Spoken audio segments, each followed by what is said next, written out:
public hearing and regular board meeting. Call this meeting to order at 5:32 p.m.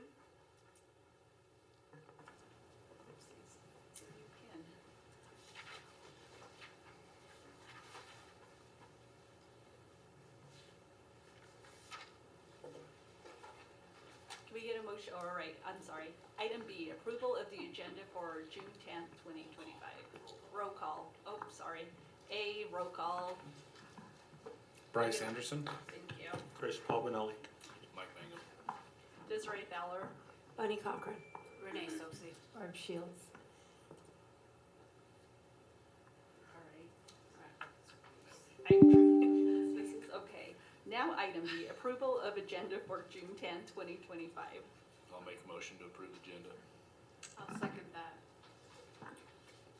Okay, we have a motion by Mike, second by Renee, all in favor? Aye. Aye, motion carries. Item 2, presentation of proposed 25 through 26 budget. Lori? Hello? Okay, Superintendent Anderson, President Fowler, governing board members. To start, I want to let you know I'm going to propose tonight that you're going to see me back again in July to adopt and back again in August to revise that adopted budget. The Arizona legislature still has not passed the state budget, but by statute, school districts still have to present a proposed and have you guys approve a proposed budget. So when the legislature finally gives us our calculations for the base support level funding, then what I'm putting this in is a preliminary form. We're going to adopt on the preliminary form. When they give us the actual calculations, then I have to go back, use the new forms, and we'll revise it in August. So please be here in August, okay? So let's get started. I give you this. What I'm going to be giving you is basically the same amounts for our base support level funding that we had in a prior year, but this is the way we have to present, okay? So let's get started. So our general budget limit, here, let me just grab this so I can turn. Okay, so you can see that our revenue control limit is going to be a little bit less this year. But also, again, I'm not going to move anything from our capital into our M&O. Even though we have dropped a little bit, I suspect that with closing the middle school, and when we do get the revised support level amounts will go up, I won't need to be moving anything. Okay, we have our tuition, that's our Kane County students. It's pretty much going to be the same this year. Our budget balance carry forward.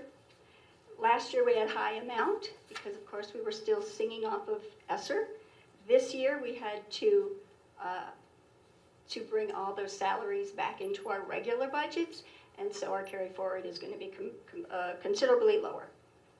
Prop 123, at this point the legislature doesn't believe that we're going to have a Prop 123. We can all hope that that is not the case, but at this point I'm going to put a 0. Good news, if we get it, then we increase. So again, our total GBL is just over 17 million, which is a full decrease of 2,339,564 for M&O. Okay?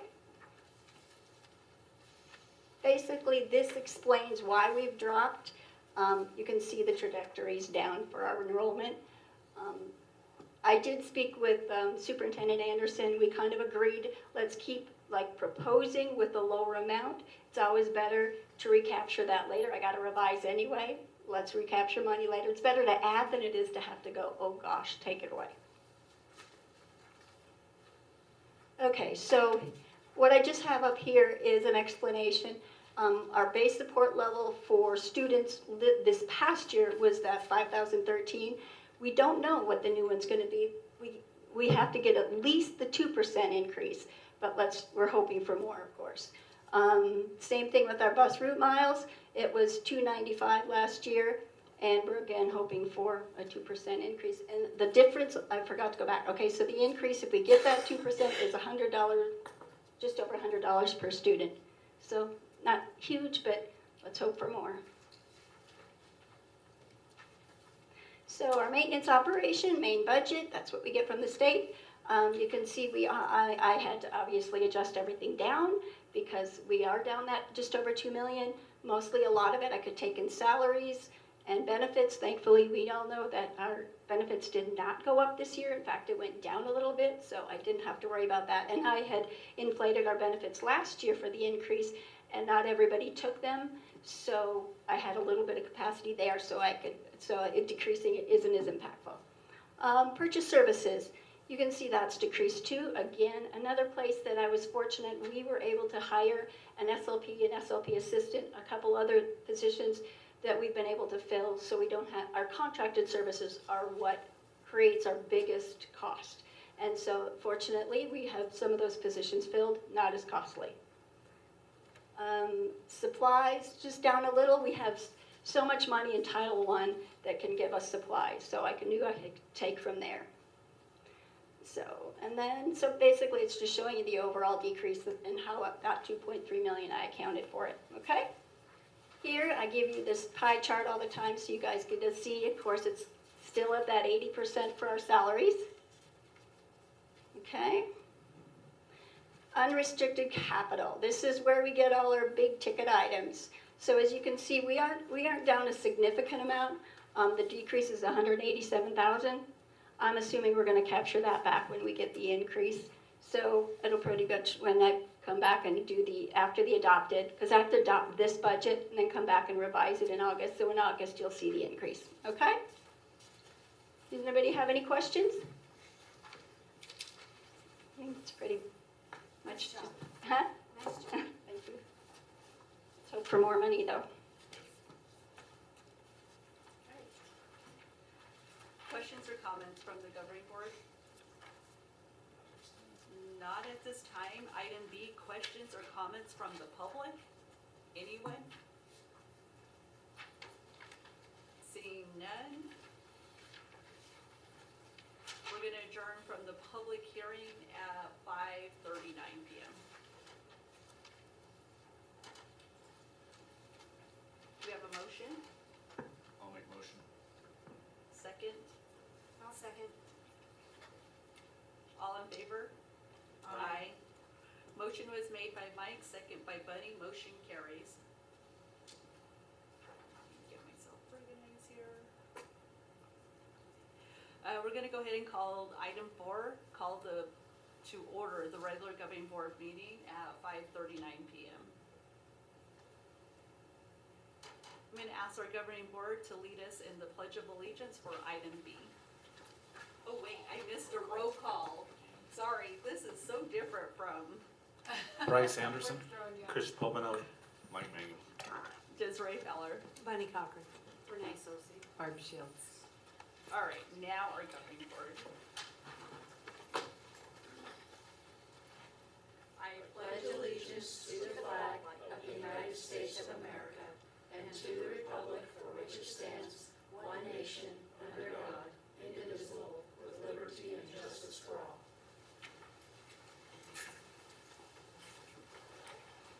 Thank you. Item C, moment of silence. We ask everyone to join us.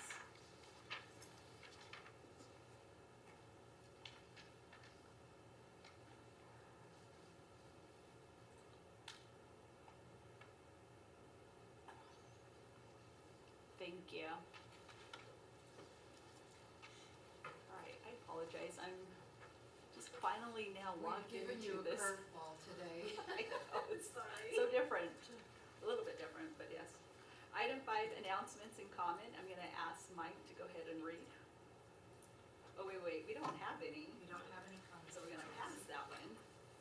Item 6, special business. Item A, recognition and approval of donation made to the district. I believe it is $50 from Youth World to middle school softball, $100 from Desert Nutrition Melissa Atakai to middle school softball, $500 from Adventurous Antelope Canyon Tours to middle school softball, $500 from D. Malavia Page Eye Center to high school culinary, $500 from Eric and Jeannie Lassen to high school culinary, $1,000 from Artie's Drive-In to high school culinary. Do we have a motion? I'll make a motion to accept the donations as presented. Second? I'll second that. All in favor? Aye. Motion was made by Mike, second by Renee, motion carries. Item 7, 7A, governing board reports. Chris, we're gonna go ahead and start with you. Currently, I don't have a report. I don't have anything at this time. Well, I would say I did get a chance to attend the Page Middle School 8th grade celebration. That was different, and I'm excited to say that it was well attended.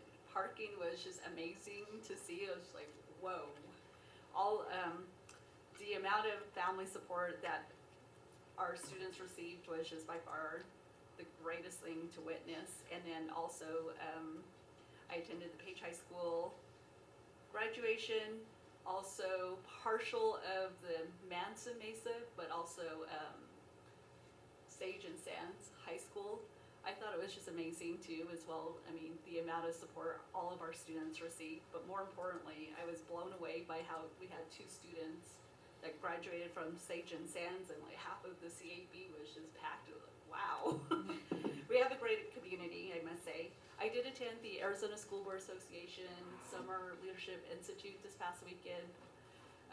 Very well knowledgeable. It was more about storytelling and how to get information out. I don't know, it was just impactful in so many ways, I must say. I attended my last ASBATE Board of Trustee meeting on Wednesday. A bittersweet moment after serving for 4 years and the only person to represent Northern Arizona. So good luck to ASBATE, because the closest representative they have is from Yavapai County. So that's still south of us, and that really doesn't, is not inclusive to Northern Arizona. What else did I attend? The Arizona Schools Board Association Board of Directors meeting. A lot of great information was shared, especially with the Prop 1, 2, 3 as well too, or is it 3, 2, 1? The one we were just talking about, yes. And then also looking forward to great things. I don't know if you've all heard as board members, but our executive director is previous executive director is no longer with ASBA. So Alan White is, again, our acting executive director, and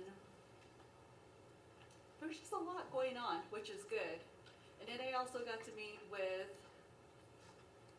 Arizona Department of Education, Office of Indian Education. That was also beneficial in regards to the Johnson O'Malley funding, and looking forward to working with the superintendent in regards to how we can advocate on behalf of Johnson O'Malley. So fundings were cut. I understand that our school is receiving $15,000 and other neighboring schools are receiving less than we are, and this is the first time that it has significantly dropped in years. So looking forward to advocating on that behalf. Other than that, that's all I have. Wow. I know. I have nothing to report at this time. Renee? Oh, I don't have anything to report, other than I went to graduation. That was nice. 8th grade and the high school graduation, so. All right. I will have to say kudos to the cafeteria staff here at Page High School. That was pretty awesome, yes. The roast of the pig, amazing. Interesting, but amazing. Kids were just blown away as well too. Superintendent Anderson, item B for reports. President Fowler, members of the governing board, a lot is going on, but I will look back for just a moment. We did have our health insurance open enrollment on May 13th, 14th, and 15th. Each one of our employees had to go through the open enrollment process. The feedback that I received from staff was they truly appreciated the transparency and fully understanding the benefits.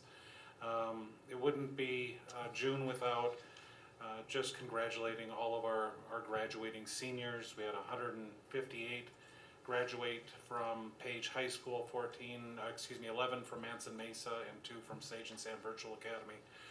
quite an accomplishment for those students crossing the stage and getting their diplomas. Campus improvements are ongoing, a lot of things going on there. Just to touch on a few, we've got a fencing replacement project around the high school on Lake Powell Boulevard.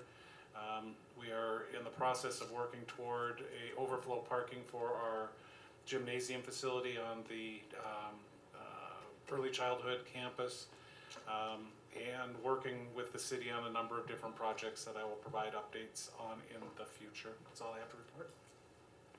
Thank you. Item 8, at this moment, we do not have any unfinished business. We're gonna go down to item 9, governing board consent agenda. So this is where I need Mike to read. A copy of the consent agenda is available at the district administration office. All items listed will be considered as a unit by the governing board and will be approved with one motion. There will not be a separate discussion of these items unless a board member requests, in which case the item will be removed from the consent agenda and considered as a separate item. Thank you for that. Do we have a motion? I'll make that motion. Second. Do we have a, okay, I'm sorry, call for the vote. All in favor? Aye. Aye. Motion was made by Renee, second by Chris. Motion carries.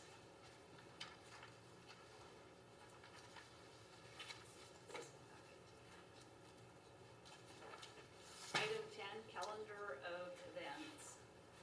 Board members, we did receive our upcoming dates and events. It looks like we have future dates in July for back-to-school events starting on July 21st with Crossroads from 5 p.m. to 7 p.m. Is this gonna be during daylight or Mountain Standard? It's rest time. Daylight? Okay, daylight savings time. July 22nd, Lachee, 5 p.m. to 7 p.m. May I ask for time, is that also daylight? Okay. July 23rd, Botaway Gap from 5 p.m. to 7 p.m., also daylight. July 24th, Kaibito from 5 p.m. to 7 p.m., also daylight. July 23rd, we have new teachers starting. July 28th, returning staff, returning staff. And the biggest date, page time. Okay. And then August 4th is first day of school, so Coming quick. way too fast. President Fowler? Yes. If I may, just to let the board know, on July 28th, we will be doing a welcome back for all of our staff, starting with the breakfast. I would invite our governing board to attend that morning and assist me in welcoming back our staff for the new school year. What time will that be at? Breakfast will be starting around 7:30. Activity in the CAB will start at 9 if my memory serves. Thank you for that invitation. And What day of the week is that? Monday? And we will post for that, so you will. All right. Sounds There will great. be no Thank you. dump tank. I'm sorry, what? There will be no dump tank this year. Oh. Well, maybe I'll rethink it. Item, oh, board members, do you have any other questions regarding the calendar of events? Nope. Awesome. All right, we'll go ahead I have and, a question. yes, Copper white. You guys have copper white on there? good catch. Do we have a date for Coppermine? I have to look on the calendar. I think it's the same date as Botaway Gap. I may not have just put it on there, but I will double check on that for you. All right, cool. Thank you for that comment. I think we split that day, if I remember, but I will get back to you and let you know. I have a question. Sure. On this upcoming dates and events. What's the, agenda These are or, like- what's the agenda or the itinerary for the, first week of school is the club rush? How is that going to go and what does that involve? If I can share that with you after the meeting, it would be best to lean on our expert at the high school. I'm comment with Coppermine, but for Page, is there gonna be one here for Yes. the Page, City of Page? Yes.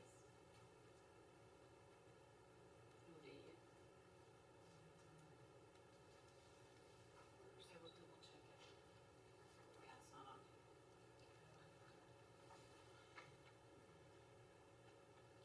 All right. Sorry about that. Item 11, additional agenda items.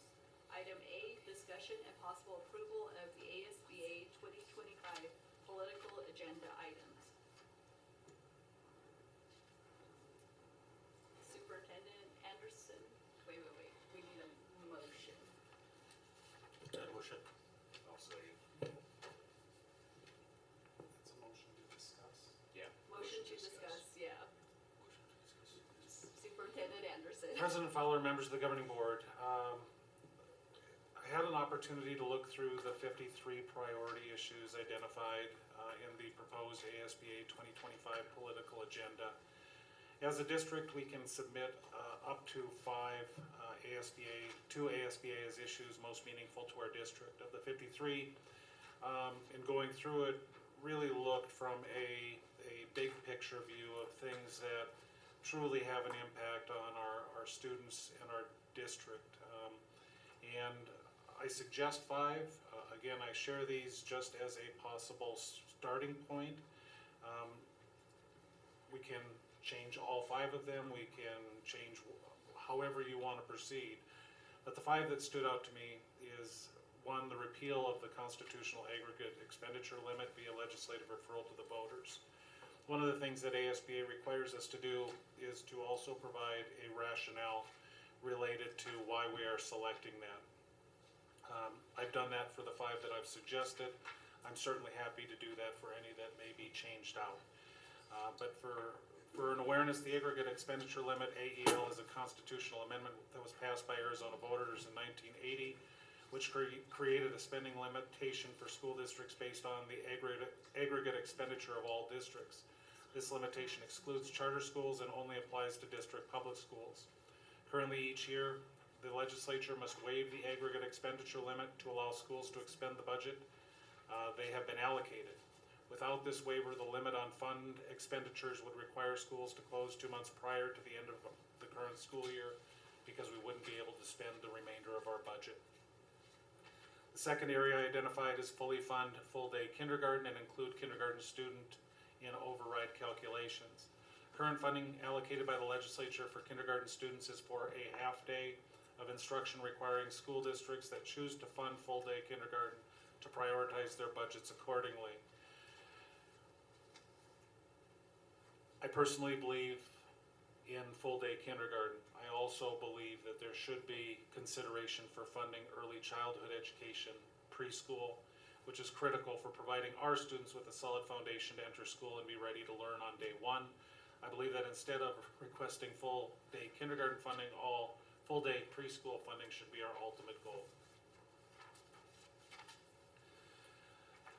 The third one I identified, because of our large CTE program, is to fully restore 9th and 13th grade CTED funding and allow them to serve students through age 21, regardless of graduation status, to expand the window of opportunity. Students have to complete industry-recognized CTE programs. Our current career and technical education offerings are numerous in the Page Unified School District, with 13 programs. Allowing students in 9th grade to be funded would allow our students the opportunity to attain multiple certifications prior to earning their diploma, rather than having to wait to engage in programs in their sophomore year. The fourth item I identified is support legislation and access to funding that would allow school districts to offer school meals to all students free of charge. Food scarcity is an issue a number of our families grapple with in the Page Unified School District, and hunger adversely impacts learning and the ability of students to attain what they are capable of. As a district, we currently fall under the Community Eligibility Provision, CEP. CEP is a non-pricing meal service option for schools and school districts in low-income areas. CEP allows the nation's highest poverty schools and districts to serve breakfast and lunch at no cost to all enrolled students without collecting household applications. With the uncertainty of funding moving forward from the federal level, this is important to me that we guarantee it at the state level. The last one, ensure that students in Arizona's small, rural, and remote schools are considered by policymakers alongside students in large metropolitan schools. It is essential for our schools, students, and community that our needs are considered and that a comprehensive understanding and a full vetting of the implications of decisions is sought by policymakers before decisions are made. The needs of our students are unique compared with students in urban, suburban centers in Arizona, and as the largest school district by square miles in the United States, rural and remote factors are much more pronounced across our district that others across the state don't have to deal with. So while these 5 are offered for consideration, I'm aware that many more of the 53 could be added to this list. The list is intended only as a starting point, and I'm happy to assist in the process if we want to make adjustments. I'm happy to put the rationale together if adjustments are made. Board members, do you have any questions? Bunny? Yes, Use your mic, please. On Arizona's rural and remote schools, you captured the first one. The last one, would that be kind of folded into that first one? As that, if the first one, ensure the students in Arizona's small, rural, and remote schools are considered, okay. And then the last one, protect rural and remote school districts from inequitable impact due to formula adjustments, including transportation. Would that one then kind of be folded into that first one? It certainly can. I believe that is it's an additional of the 53. I certainly can write it into the rationale to include that, but again, I want to follow ASBA's rule and try and get them the 5 that they need for them to identify their path forward with their lobbying efforts. Do we already, down to school safety and security, do we already receive funding to implement locally directed research-based school safety programs and mental health and well-being initiatives? We currently are receiving grant funding for the school safety officer program, which puts a police officer in 2 of our schools. We also participate in a number of different things related to supporting mental health of our students as well as our staff. As a matter of fact, I had an opportunity to spend 2 days in Flagstaff attending a conference last week that was focused on just that, healthy and safety schools. Okay, so then that would address also the top one just on the other side. Arizona School Board's call upon all state, federal, tribal, local officials to address the causes and impact of increase of harm and violence in K-12 schools. And if you'd like me to replace something that's already on here, I'm happy to do that. I just would need a suggestion and for the conversation to take place with the board. I'm just wondering how much could be, kind of digested into the other. Fund programming to engage and support families and caregivers in culturally relevant and appropriate ways. Do we already have that point? We do. Okay. And then, how about, are we already to the point of developing a more comprehensive harassment bullying definition system to better enhance the clarity and understanding and the protection for youth? We have a very clear policy on bullying and intimidation that is very scripted in terms of, one, what that process looks like and the procedure. The legislature has already acted on the bullying and harassment with consequences of not following that process and procedure, potentially leading to decertification by the state of Arizona. Okay.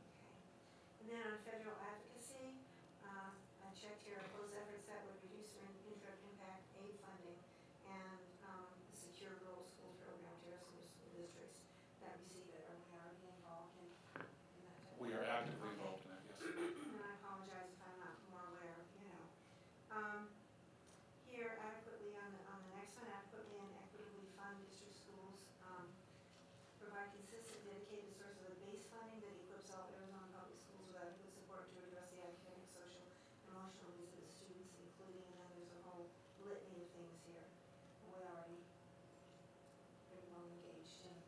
Again, this document is really submitted to ASBA that drives their lobbying efforts. Okay. If there is something that takes precedence over what I may have already offered, please let me know what we want to replace or add.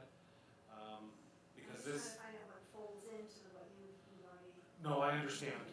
We've already gotten because this was supposed to be turned in on Monday, I've gotten special permission from ASBA to turn it in tonight, so we need to identify those 5 would have been helpful had we been able to have our study session to have gotten there, rather than doing it from the dais.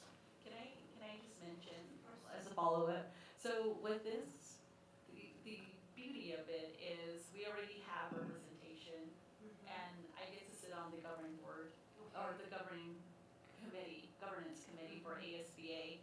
And for the past several years, we've been very vocal about a lot of the things. So what will happen is during the law conference, it's on a Saturday at the end of the law conference, we will actually go through all of these initiatives. But as a school, we just put in our top 5, but eventually what will happen is we, as the governance committee, will continue to go through, so we can talk and discuss more, and I can help vocalize some of the things that you feel that is very important, aside from our top 5, but really it's about getting ASBA to engage more at the political level to lobby on behalf of the needs of our schools, especially in our area.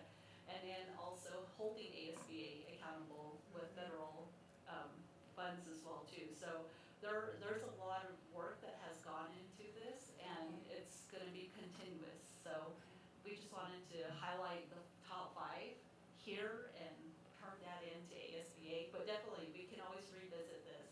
And so when you go there, you can take them, I mean, these are the ones that I feel that really stood out to me that I'm gonna make sure, really ensuring we'll control our funding and what our needs are, that type of thing. And, Yeah.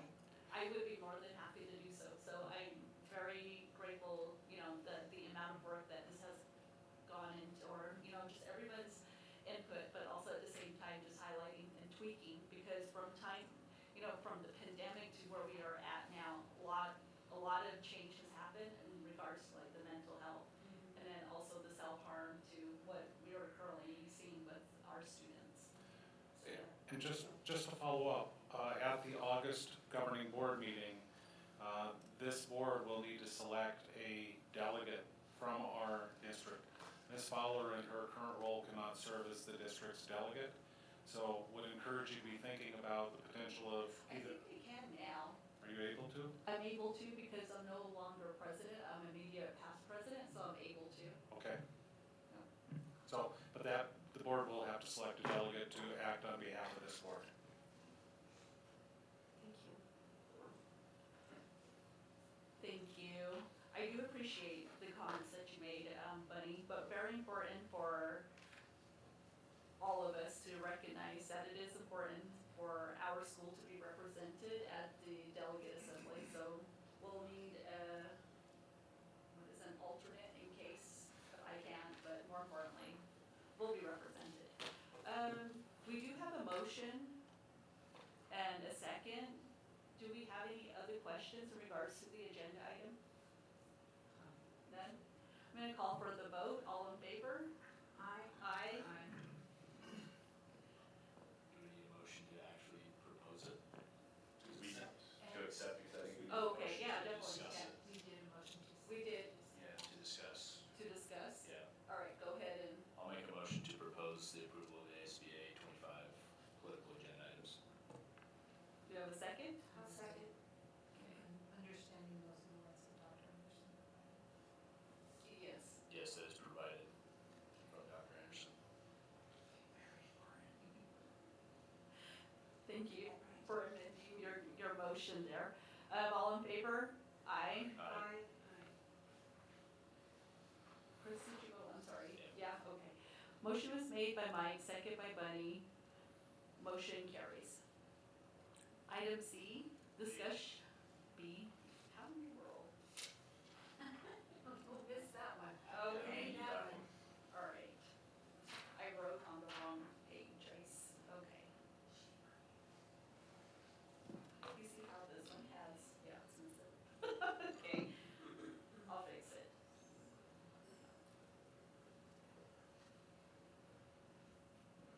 All right, cross that out. Discussion, item B, discussion and possible agenda of the proposed fiscal year 25-26 budget. I'll make a motion to approve the 25-26 budget as presented. Second, I'll second. Superintendent Anderson? President Fowler, members of the governing board, again, you're going to get tired of seeing this. This is simply the proposed so that we are operating within statutory requirements as a school district in providing a budget prior to the July 5th, 2025 deadline. Board members, do you have any questions, comments, concerns regarding the agenda item? Not at this time, seeing none, call for the vote. All in favor? Aye. Aye. Motion was made by Mike, second by Bunny, motion carries. Item C, discussion and possible approval of the 25 through 26 and 26 through 27 school year calendars. Do we have a motion? I'll motion it. I'll second. Superintendent Anderson? President Fowler, members of the governing board, one of the issues that arose in the spring sports, with the spring sports schedule, is that we are on a new rotation for scheduled events. As a result, this year, for example, we had families that had to make a choice of going down and following family to the state track and field finals. Had we moved on to the postseason in baseball or softball, families would have had to decide. In an effort to not have our students have to make a choice over whether they attend their graduation or participate in athletics, we're seeking to move graduation from the Saturday before the end of school to the Thursday of our last day of school for our seniors, so that we don't have that conflict moving forward for the two next calendar cycles. Thank you for the information, Superintendent Anderson. Board members, do you have any comments, questions, concerns? No? You don't have a senior? Well, that would be a terrible decision to have to make. That is. I will just say, I know of one high school student who already started sending out RSVPs prior to Page High School's graduation. And so preparation, I was shocked and blown away, but I'm sure there can be modifications made. But more importantly, I think that's very important for students to participate in sports and to also be present for their own graduation. Any other questions, comments, concerns? No. All right, call for the vote. All in favor? Aye. Motion was made by Renee, second by Mike, motion carries. Item D, discussion and possible approval of open closed campus. I'll make a motion to discuss the open and closed campus at Page High School. I'll second. Oh, we will second. Who will second? I think I heard Renee first. Superintendent Anderson? President Fowler, members of the governing board, I would like to ask Mr. Gunther to approach the podium and share a possible proposal with the governing board.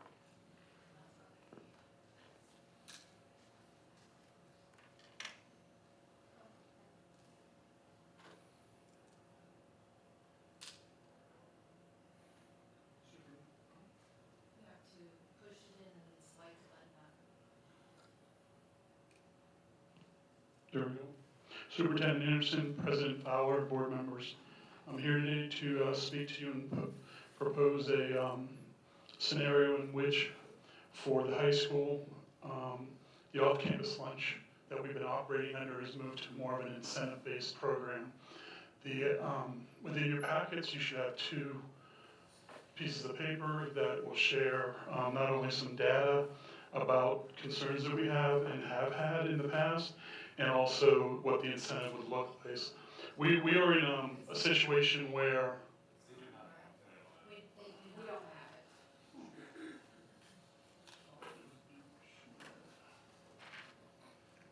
May we get copies of what you have?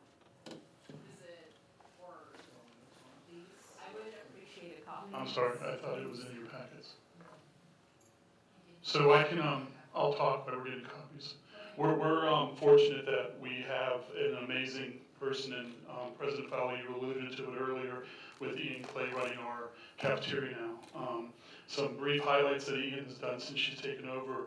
We do a monthly activity now that encourages the students to eat on campus. We're also in a situation where next school year, because of renovations and things, we're going to actually have a market style where kids can do a grab and go. We've increased our outdoor seating. We will have 2 separate lunches.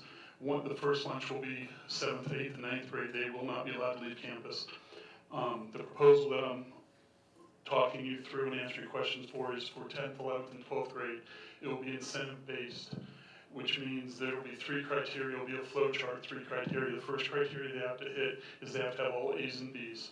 The second criteria they have to hit is no tardies. The third criteria is within the guidance of our attendance policy, not going over that allotment.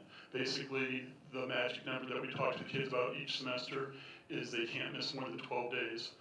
That starts getting into seat time and those type of things. So the proposal that we're making is we'll pull a report every Thursday.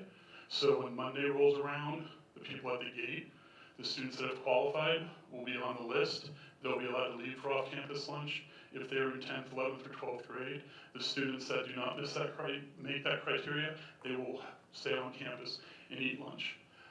The initiative is based off of some of the things we're doing on the campus and as well as the district with increasing attendance, increasing grades, those type of things. I'm also hopeful that this will create some mentoring.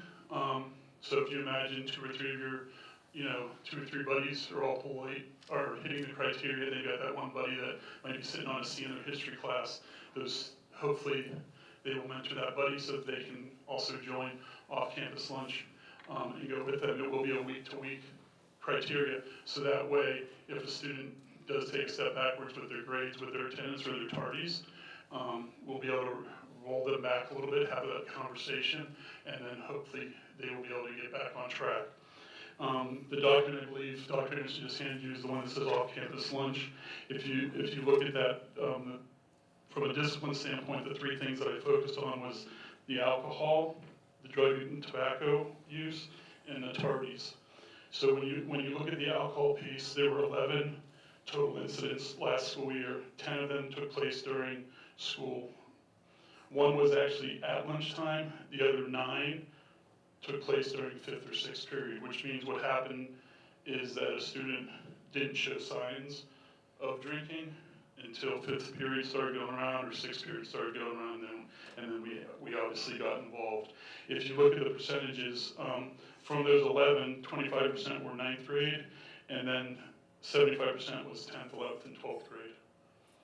With drugs and tobacco, there were 42 total incidences, 33 that happened during the school day, 17 were directly at lunchtime, which is our 5th period. Again, when you look at the statistics, the 9th grade only consisted of 35%, 10th, 11th, and 12th grade made up 65% of those incidents. My battery just died, so I'll just keep talking loud. When you jump down to the tardiness, that's the interesting one. So during 5th period only, there were a total of 4,177 tardies. That was made up by 561 different students. So when you dig a little deeper, there was some of the students only had 1 tardy, and then there was a student that had as many as 63. There were 282 of those students who were in double digits for tardies, which means they came back from lunch and they were late to their 5th period class, strictly 5th period. So they were allowed to leave campus, and then they did not make it back on time to their 5th period class, which obviously they're now losing instructional time and also creating a disturbance for those teachers. With that tardiness, out of the 561 different students, 76% of those students were 10th, 11th, and 12th grade. I think the information you're sharing is very important. I do need you to use the mic now. Thank you. So I can walk you through anything, answer any questions. Basically, just on the simplest piece, 7, 8, 9 will stay on campus for lunch. 10, 11, and 12 currently have the ability to leave campus. What we're asking is that we follow the flow chart that you have. And as long as they meet that incentive, those 3 incentive pieces each week, they would be allowed to go off campus for lunch. Where's the STEP program at the bottom? So the STEP program, if a student is referred to the STEP program, at any point in time, they will lose the ability to leave campus for lunch that entire semester. What is the STEP? The STEP program is the alternative ed program. So like the students, those 11 students that had the alcohol issue, the 42 students that had the drugs and tobacco, they were referred to the STEP program, which means they're placed for anywhere from 4 weeks on up. So if a student, for example, let's say somebody makes a bad choice in September, then they would not have the ability, no matter what the grades, no matter, once they clear the STEP program and come back into the regular population, they would not have the ability to gain that ability for the rest of that semester. It's not the tardiness, correct? It doesn't apply to the No. tardiness. It's all the serious infractions. We had a board member that felt that it was important to have students in school instead of really pushing for suspension years prior, so I know there's some changes there, just kind of follow up. One, Oh, I'm sorry. one question that I do have, why is the grade requirement higher than sports? Just for one. The sports is, Season, C's are better based on coaches. The coaches make that decision. The principal and the athletic director do not make the, so then why are we going with a potential A and B? And then additional to that, what is gonna be the requirement, or who's gonna keep on top of staff to make sure that the grades are kept current? Cause I know my high schooler said that she's turned in work that hasn't been up to date, and so she holds a C, knowing she's turned everything in, but it hasn't been graded or updated on Power School. Who's gonna manage that? so the teachers, as you may be aware, may not be aware, our teachers, they keep office hours on Monday and Wednesdays, but then they hold PLC time, Tuesdays and Thursdays. So part of the Tuesday PLC time is gonna be dedicated and pushed onto the department lead to make sure all the teachers in their department have their grades current. So when we pull the report on Thursday, we have a little bit of wiggle time if we need to go check with a particular student. We're gonna leverage our department leads to keep their teachers within their department to make sure their grades are up to date and on track. And then I think my biggest concern is I agree with the 7th, 8th, 9th, ninth graders, they don't drive yet, they get 30 minutes to walk, they really don't have anywhere to go. They deal with the friendships, figuring out who they are, groups, different things like that. Dealt with that this year with my daughter. 10th graders, they're learning to drive, they're learning responsibility, they're learning accountability, and I agree with the tardiness stuff 100%. They need to learn, you gotta be back to school on time, no problem.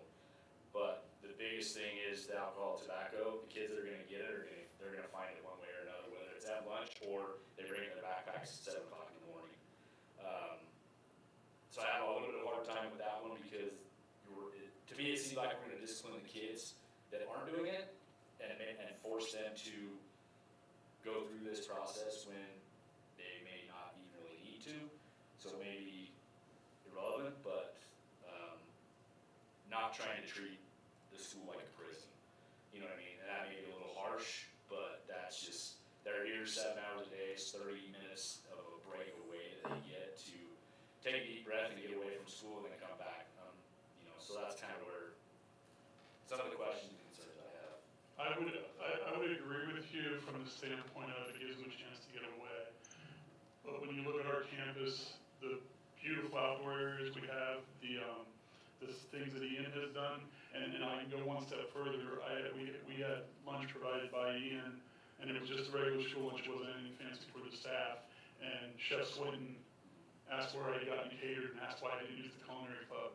And I said, well, it was actually from our cafeteria. And he was shocked because he was used to X number of years ago when the quality of food, the effort just wasn't there.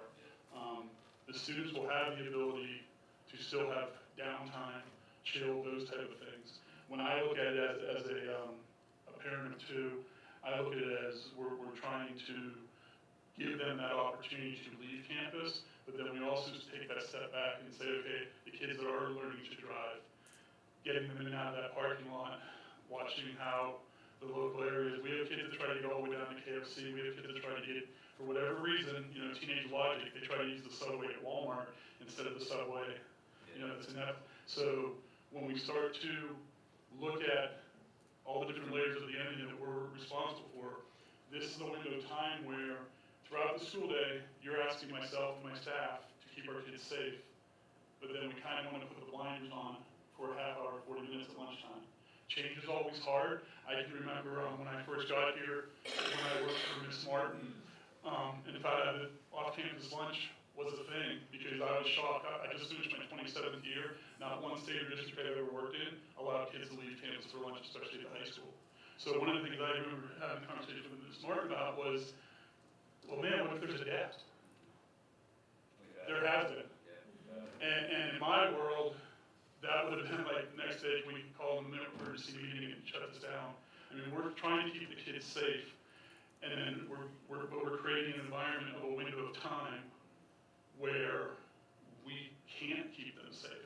Whether we're looking at kids walking, kids driving, the choices, you're right, we're never in, and Dr. Anderson and I had this conversation when we were talking about clear backpacks. Where there's a will, there's a way. Ty and I have talked about it from the school safety center. Where there's a will, there's a way. Whether it's alcohol, drugs, weapons, where there's a will, there's a way. It's that simple. The reality of it is, though, we can take certain steps to try to decrease that possibility. We can swing, and this is an opportunity with the changes that we're making, and it's small. I've worked in and lived in small districts, small towns. Change is always a little bit more challenging, because we lean into well, this is how we've always done it. But this is such a golden opportunity for us as a district, with the realignment, with all the other things that are going on, for us to take a stance and say, listen, being in school is important. Having good grades is important. And I would be willing to bet, Ms. Mangum, that if I had Megan pull the data, I'd be willing to bet that the majority of our student athletes, this isn't going to phase. Right. They're pulling A's and B's already. Yeah. So when you look at that, we don't set the policy for the coaches. The coaches set the policy. We're fortunate that, to my knowledge, I think every one of our coaches at this point is in tune with the C's or better. Yeah. But there's that fine line with the AB student and that C or D student. Yeah. And that's really when we started looking at it. Well, let's hit these incentives. And that's why there's probably going to be some kids that there's some ebb and flow too. But I also think it's going to give those students that are A's and B's to help pull up their buddy who maybe only has one C. And then that's a win for us. So that's kind of the logic of why I'm standing in front of you. Okay. Well, thank you.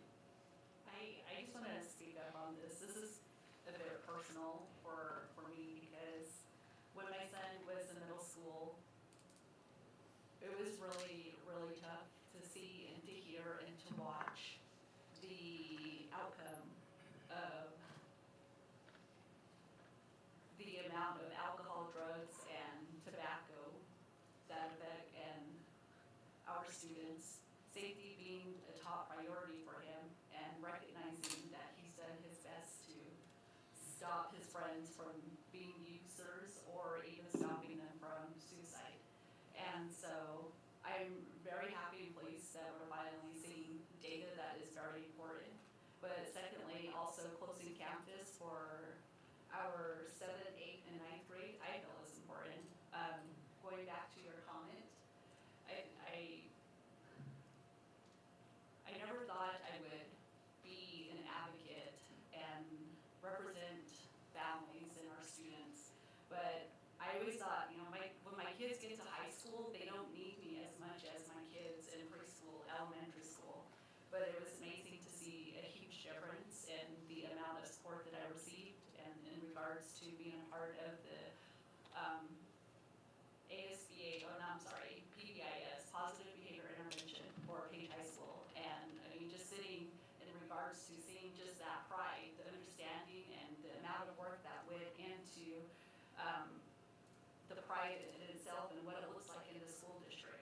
Going to your comment about alcohol,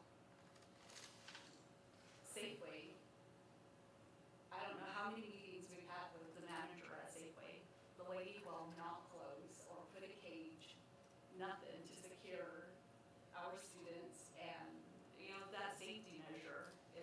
you will not allow it. And you'll go to other Safeways, they're pretty much enclosed, they're not open. So a lot of our students have access to take alcohol from Safeway. We go one step further with that, they won't even have extra employees during our lunchtime, in the conversations that we've had with them. Yep. So safety becomes a top priority. And then when my boys were in their sophomore year, I was part of site council. And we actually had the closed campus conversation at site council. A lot of concerns were made about the amount of time students have, the amount of time that it takes to get down to Burger King, when Burger King or, yes, down to Burger King and Subway bashes at the time when it was available. But the thing is, not knowing that a casualty was gonna happen the next week. That really touched home, and that really did, it was hard to swallow because we were already looking. And prevention was like the biggest thing for us as a team on site council at Page High School, but it happened. So in regards to now currently the situation that we're looking at, myself, Megan, and, oh my gosh, I lost her name, Jeannie. We went down to Phoenix, we visited 2 schools that is operating the same way that we do, closed campus for all high school students. And safety being the top priority, having the split lunch schedule, staggered lunch schedule. I mean, we have students that are eating cafeteria food, not a single problem, but everyone is on campus, safety being a top priority. And we have students that are coming into our school district from the reservation. And again, it comes back to that 30 minutes, you're right. I mean, we entrust Page Unified School District, just not we, but everyone entrusts Page Unified School District that our students are gonna be safe. But how do we recognize safety when, with these numbers? And it is important to recognize that that's the priority of our students, is making sure that their well-being is a priority, and then also their education. So thank you for that presentation. I am in full support. May I have a moment? Yes, you may. Okay. Question logistics, I mean, there's only 30 minutes, and depending on how many children qualify, probably a measurable chunk of that time would be taken, and are you on the list, are you on the list, so that's just something there. I think it's nice to think that 30 minutes a day could be an incentive to study harder, to be on time and such. However, I think that, I don't think it's enough of an incentive. And bring me back something from Safeway, bring me back something from Taco Bell, bring me back something that way. I like to see if the kids are bringing stuff in the backpacks in the morning, okay, and they're not getting off campus, any of the kids, all the rest of the day, then I think it would be easier to pinpoint exactly that that's the ingress, you know, of getting our stuff. Safeway, I also serve on the substance abuse task force. They won't even come to one of our meetings. We have repeatedly asked them to please come and tell us why they do what they do, and let us, you know, no, they're not even interested, they don't even respond. No, they're not coming in and respond to the invitation. When I went to high school, back when dinosaurs roamed the earth, okay, 12th graders got the privilege, if they were how they needed to be, to go off campus now and then, there were special days. Personally, I would like to see on-campus lunch for everybody.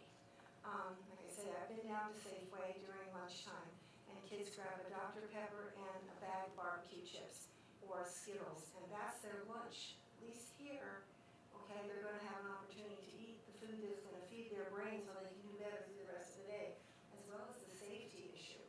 So I think you've done a marvelous job in trying to have a foot in both worlds here, but I'm all for just closed campus for all the kiddos. Well, I can tell you, I'm gonna fight you on that. one of the things, like from a numbers standpoint, we did a couple incentives last year where students that had A's and B's, they went to the movie, they got to go to the movie, see a movie, they got to do certain things, and we ran about 200, 250 students out of the entire population. So that gives you an idea as far as logistics. We have things in place, we have the bodies to be able to roll this the way that we're proposing it. I don't know that there's a 100% great answer because we get into the change factor, we get into our personal beliefs and stuff like that. What I can tell you from my standpoint as the principal of Page High School is although there's lots of things that I'm asked to do on any given day, because I do have my own boys, the two things that I take the most serious are keeping the kids safe and getting them graduated. And so I don't take this stuff lightly because I know the history in the community. What I do look at is what's best for our population. And if I didn't think this was a good compromise, I wouldn't even be standing here. I appreciate that, all the work that you've done. Renee? Thank you, Mr. Gunther. It's great, I'm all for it, I'm not against it or anything, I just need to know if when they do enrollment, do you think this will impact how many kids actually want to come here and go to school? That's the first one. The second one, the decline in enrollment already as it is. The second one is this in the school policy of when they do their enrollment papers, is it part of the policy that the parents read with the student, that this is what they're signing up for? It would be in the handbook. In their handbooks? President Fowler, members of the governing board, because this is not current practice, something would need to be added or amended in the handbook to be included. I can also tell you, I don't know what, I can tell you that our adjacent districts, I don't know what to the city's practice is. I can tell you that Candace's practice is closed campus. It's too hard to get students off that campus and back on safely. You've got two major highways, you've got a junction.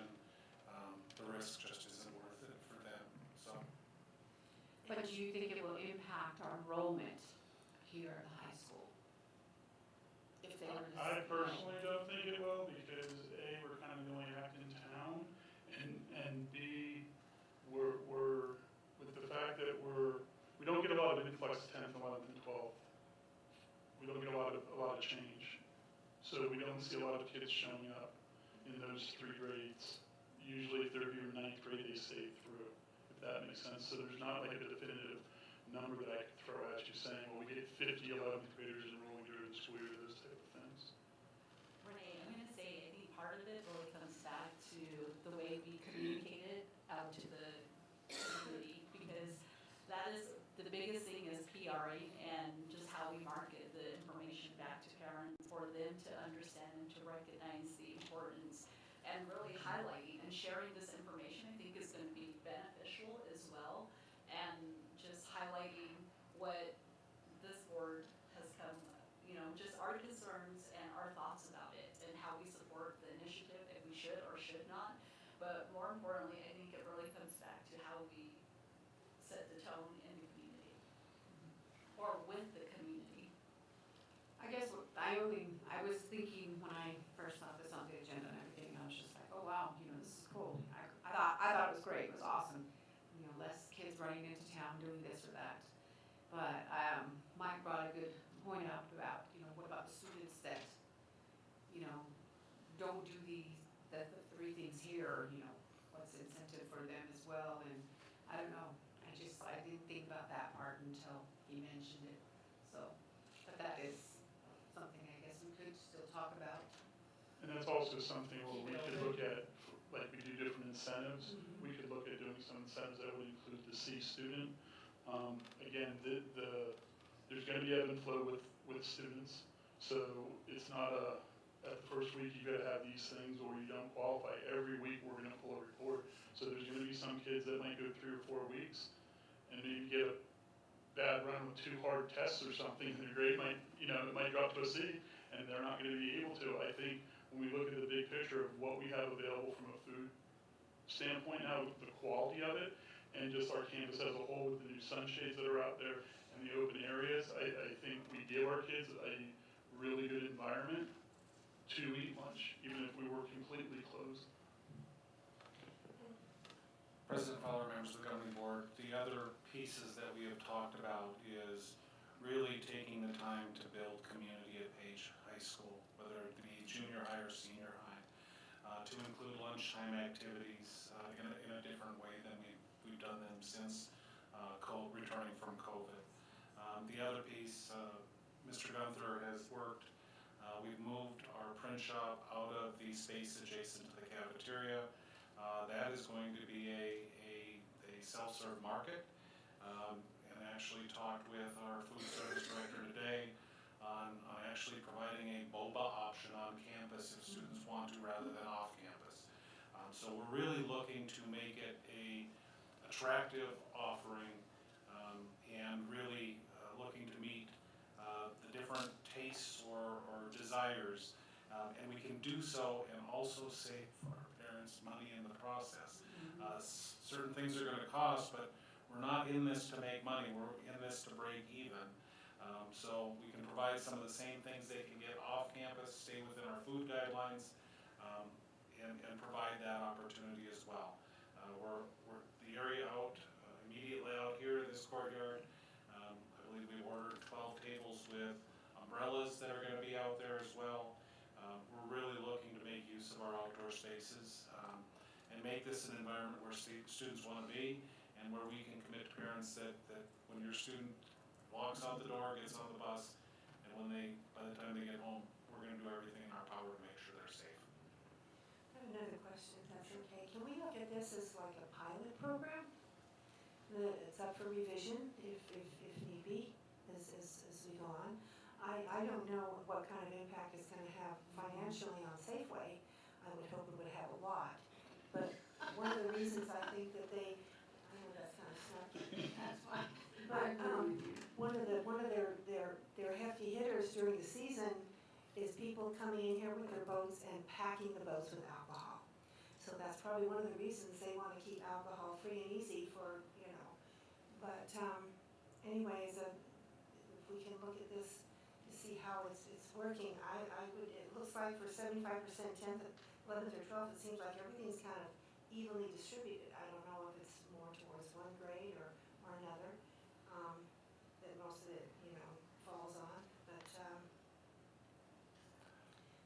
I like the idea of good nutrition and safety, and, when they're in school, personally. President Thank you Fowler, for the work you've done. President Fowler, members of the governing board, I'm never opposed to a pilot, but if we were to call this a pilot, it would need to be a year-long pilot. And what we would likely want is some points in time where we collect data related to how the pilot is going for next year. But that certainly is something that we can do. We can make adjustments and refinements along the way based upon that data as well, if that's something the board desires. And I certainly want Mr. Gunther to know that I really respect and appreciate your years of experience and knowledge, and that you brought that to this, and I wanted to acknowledge that. Thank you, I appreciate that. Mr. Benelli, you have any questions? I have a question. Yes, sir. I have my son just graduate here from 12th grade. I graduated in 93, so he's graduated 2025. I have two daughters, and they're in ASU online, so they're actually pulling straight A's. I'm actually impressed.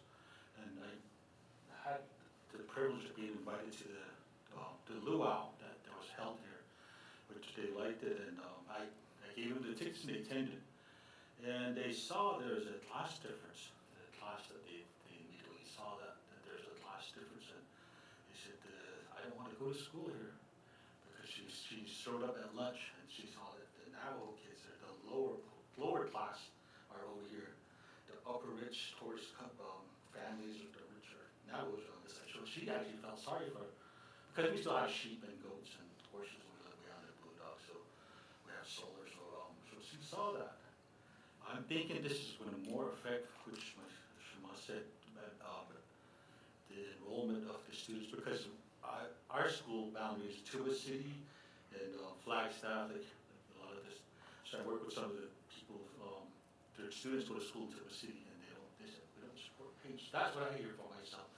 So, maybe we can actually work on that, because I do want to, improve the school here, and how would we be able to, encourage that because my father didn't care about school education, about me, I actually pushed that on my children, so we do have families like that too, so, if somebody's just pulling seeds and they really wanna go off campus, I know there's some people like, they wanna make them wanna work harder to get A's and B's, so can we provide opportunities, maybe like, I don't know if we have funding for that, to have like peer mentors, because my daughter actually wanted to do that. I would love to help these little children that are just pulling C's, so she actually, felt for them, so I don't know, maybe the school doesn't already provide that, like to actually help the children that are maybe, are afraid to speak up and actually express their voices, that they actually need help, because some of them don't come from fortunate families, not like the ones that are from town, so I'm kind of like from I'm looking at it from this side, but I wasn't really all these thoughts, you guys are starting conversating about this issue, things start coming across, so that's just what I like to express into, actually increase the numbers here also, and, maybe we can actually work with that. I do like your suggestion on this, and that's just my 2 cents on that, is like, how can we help? The students are just pulling C's, and they're barely just plodding their way, hanging on to maybe almost B or an A. Can we help it? Because I saw it like in this past graduation, there's only certain few, the same people getting honors, there's just some, their hairs are just straight down, they're hardly looking through their eye, like their hair, I don't know, I was one of those that just floated through high school invisibly, I wasn't like all popular, Mr. Famous guy or not. I know I can't relate to those kind of students, so I'm kind of looking for that underdog, I guess you could say. So that's my perception, because I was a C student, and I wasn't like a famous person in high school or anything like that, so, but that's what I'm looking out for there, Mr. Gunther, so those are my thoughts on that. Thank you. So we do offer after school programming to support those kids. I'm also hoping that through this, like I said, the students that are pulling those A's and B's, they're dragging one of their friends along and helping them with maybe that 1 or 2 classes that they might have a C in. The office hours that I spoke about earlier with the teachers are set up Monday and Wednesdays for those specific kids as well. So if the kids have a little hiccup with their algebra class, they know on Mondays and Wednesdays they can go get some one-on-one with their teacher, and then obviously as we work through the different initiatives that we have in place with peer tutoring, with the mentoring, those type of things. All right, thanks. Anybody else? Any other questions, concerns, comments? I have a comment, just a comment to make. I was talking to Dr. Anderson this week in regards to, I went to a meeting where I work as a chapter manager. We go to meetings with different entities here and there. And what really caught my mind at the time, a comment was made from off the reservation, Kaito, Shanto, or Christian House. A comment from parents saying, because our middle school had closed, and they thought we were just like, that was it, no more middle school. But a comment was made, a lot of the students out that direction, and that's where the majority of the students do come off the Navajo Nation. The comment was made was, well, I guess you guys, a lot of these students are being encouraged by their parents and grandparents or whoever's being the guardian to enroll elsewhere in Page Unified School. So, I apologize, but we have to do a point of order Okay, because we have to stay on topic with off-campus lunch. but that's all I wanted to make a comment. Okay, sorry. Thank you again for the presentation. We're gonna get back on our topic here. So we do have, if there aren't any other comments, concerns, Can we discuss this more in depth, we have a study session in June? We do not have a work study session in June. We could bring it back to the July meeting for further conversation. If there's additional information or additional data that you'd like for Mr. Gunther to collect or provide, we can certainly do that as well if that's the board's choice. The other option would be you're done talking about it and wanna take some form of action. So, but yes, we can certainly put this on the July agenda if that's what the board would prefer. I say just vote on it now. That's my thoughts.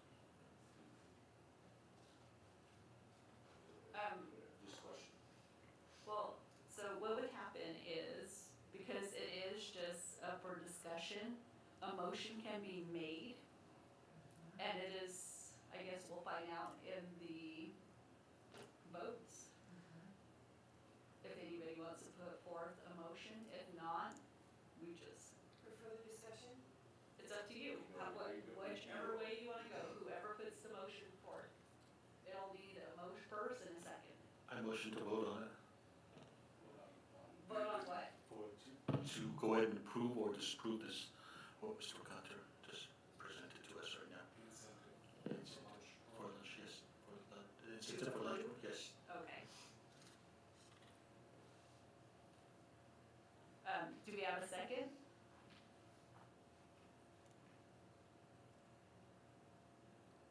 I'll second it.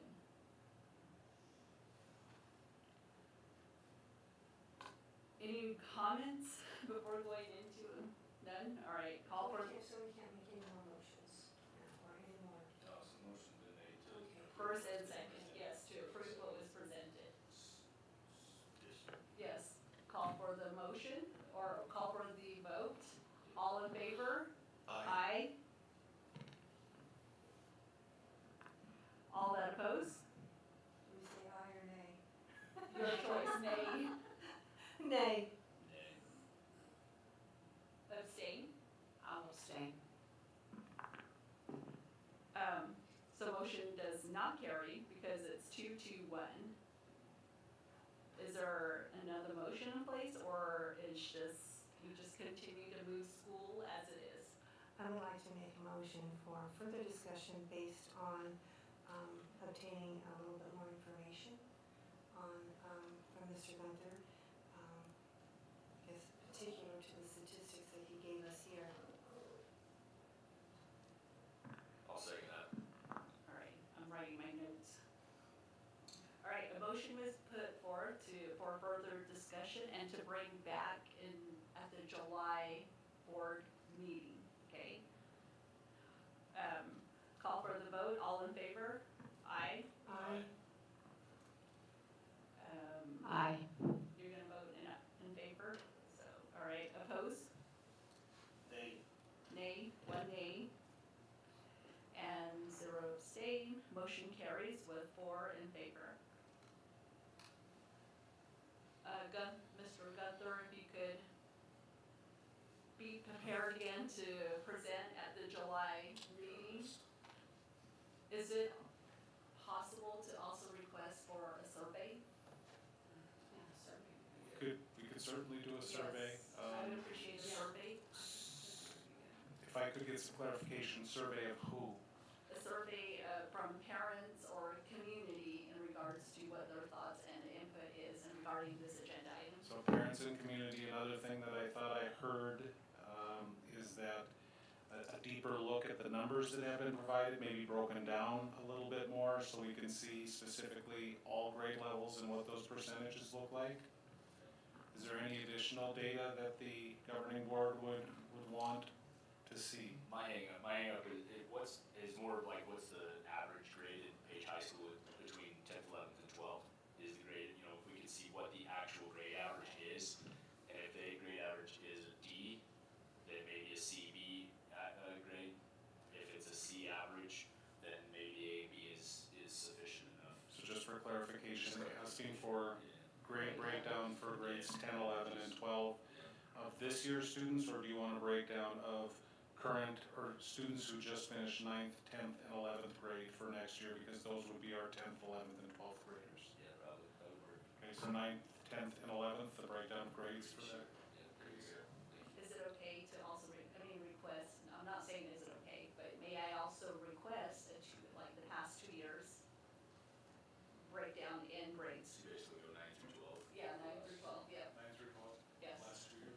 last 2 years. In support of that, what Desiree just said, I think that information would be helpful in understanding where the weak points are, where the strong, to go forward with, to build on this, maybe more incentive and more prevention.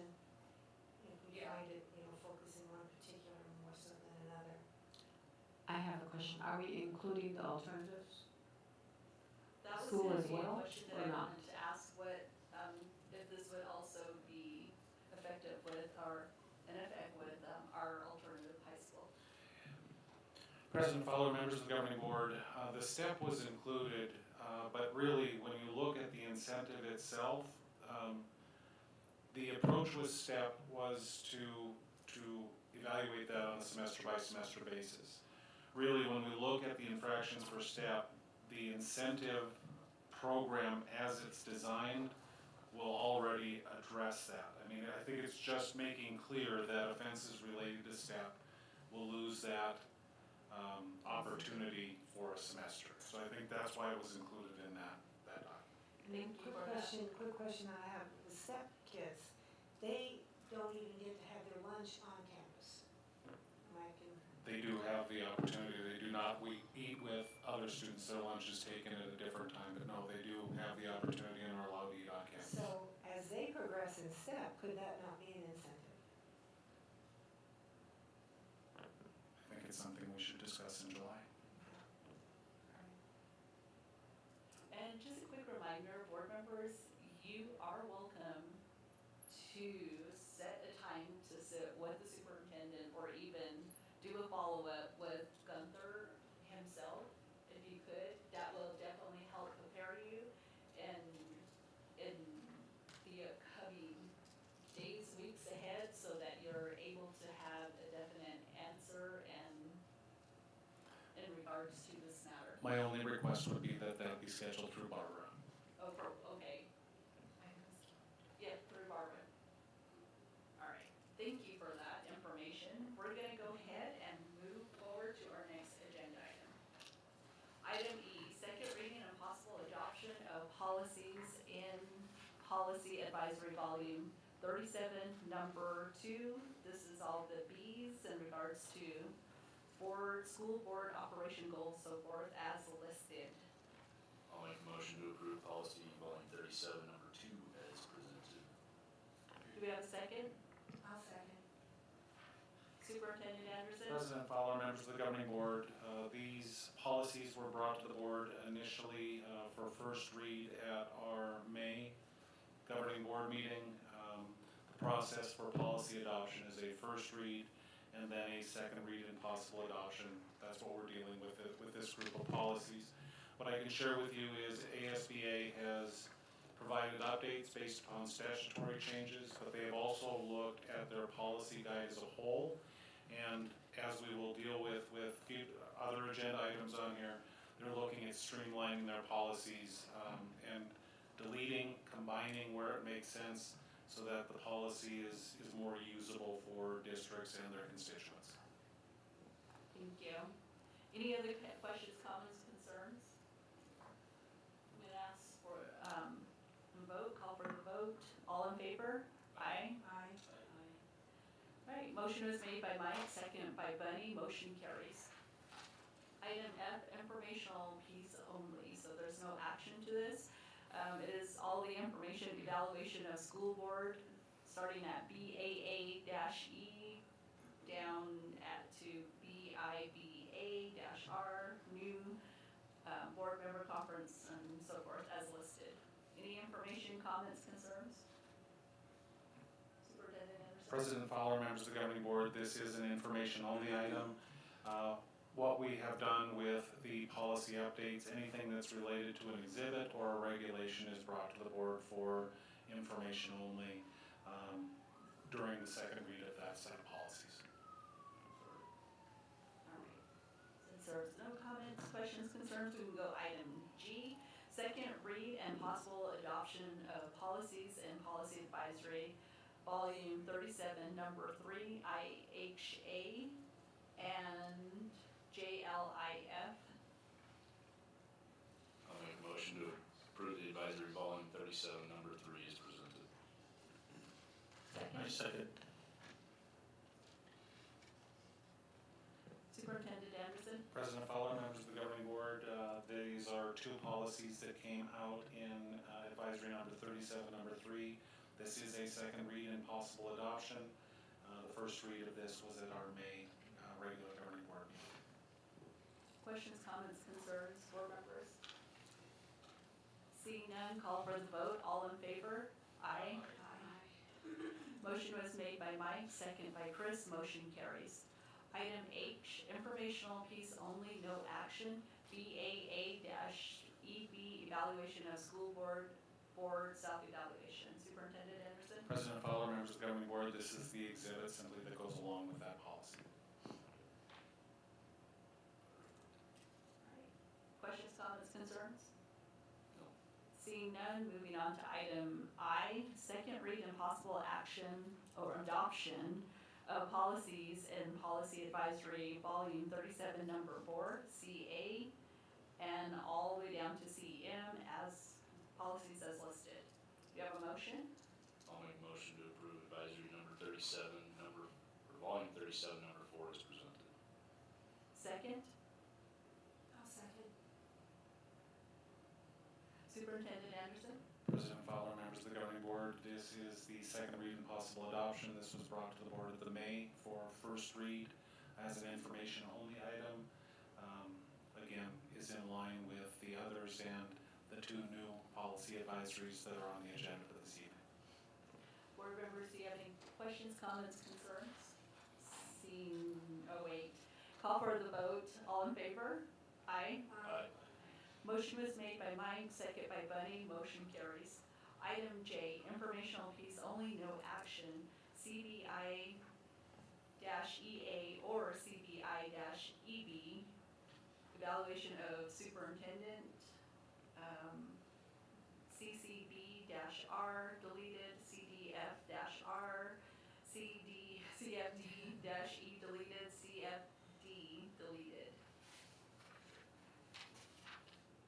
Superintendent Anderson? President Fowler, members of the governing board, these are just updates to the exhibits and regulations related to that policy advisory number 4. Any comments, questions, concern? No, seeing none. Item K, first read and possible discussion, no action on policy advisory, volume 37, number 5, DA as listed. Superintendent Anderson? President Fowler, members of the governing board, we're now getting into a new policy advisory we're all very excited about. These are the D policies. This is policy advisory 37, number 5. Each of you have been provided a copy. Again, I would point out that the most critical piece of these policies, as ASBA illustrates, in the opening of the rationale for changes, they explain the specific changes to policy within this domain, which is D. Thank you. This is a first read and we'll come back at the July meeting. Correct. Any questions, comments, concerns? Not yet. No. Item L, first read and possible discussion, no action on policy advisory volume 37, number 6. IJNDB, okay.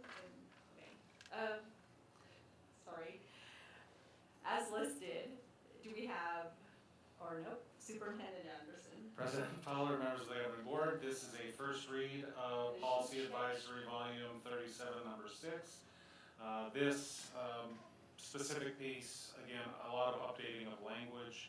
There's technology that's referred to in our existing policy that no longer exists, no longer is used. But this is, again, updates related to statutory changes or processes that are currently in place and brings our policy up to date. Sounds good. Any questions, comments, concerns? Seeing none. Yay, we made it through. Item 12, future agenda items. Looks like we have a couple second read and possible adoption of policy advisories there that are listed. Is there any additional information that needs to be shared? Oh, yes, that for sure. Anything else? A quick reminder, if you should have an agenda item that you wish to see on the agenda, please make sure you submit 5 days in advance. The only thing that I'm gonna request is, what is it called? A retreat, a board retreat? Since we do have new board members, I'd like to have a retreat, something that we can, Put that on the future agenda. yeah. Bring your calendars. Yes, please bring your calendars to the July board meeting. Any other comments? None? All right, item 13, adjournment of governing board meeting. I make a motion to adjourn this meeting at 7:02. I'll second. All in favor? Aye. Aye. Motion was made by myself, Desiree, second by Mike, motion carries. Thank you.